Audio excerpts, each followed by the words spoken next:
కాబట్టి అటువంటి స్వామివారిని దర్శించుకోవడం చాలా సంతోషం. ఎందుకంటే చూస్తుంటే మనం ఇప్పుడు ప్రశాంతమైన వాతావరణం ఉంది. ఒక భక్తియుత ధార్మిక వాతావరణంలో నిర్వహణ కొనసాగుతుంది.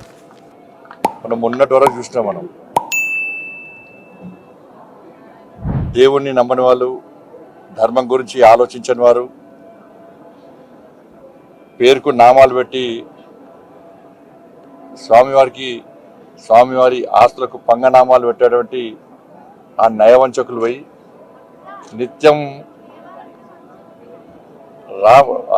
వెంకటేశ్వర నామస్మరణతో ఆ స్వామివారికి సేవ చేసేటువంటి సేవకుల రాజ్యం వచ్చింది. వాళ్ళు ఇవాళ రాజకీయ నిరుద్యోగులకు పునరావాస కేంద్రంగా పదవుల కోసం ఇన్ని రోజులుగా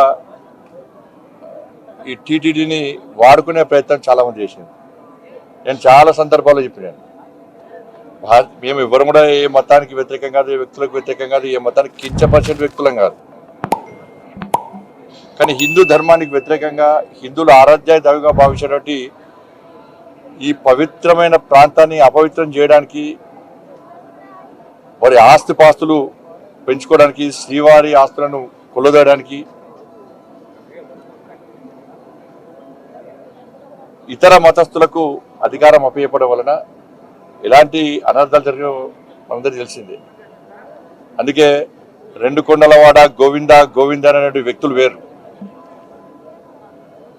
ఆ అరాచక నయవంచక పాలన పీడ విరగడైంది. వాళ్ళు ఏడుకొండలవాడ వెంకటరమణ గోవింద గోవింద అనేటువంటి సేవకులు గారు వచ్చారు. వాళ్ళు ఏం చేసారు? వాళ్ళు ఇన్ని రోజులుగా స్వామివారికి సేవ చేయడం ముఖ్యం కాదు వాళ్ళకి. నేను నిన్న వచ్చిన సాయంత్రం, నిన్నటి నుంచి వస్తుంటే ఇక్కడ సిబ్బంది కానీ అనేక మంది భక్తులు కానీ ఇక్కడ గత పాలకులు, గత కమిటీ నిర్వాహకులు చేసినటువంటి నిర్వాహకం గురించి చెప్తా ఉన్నారు.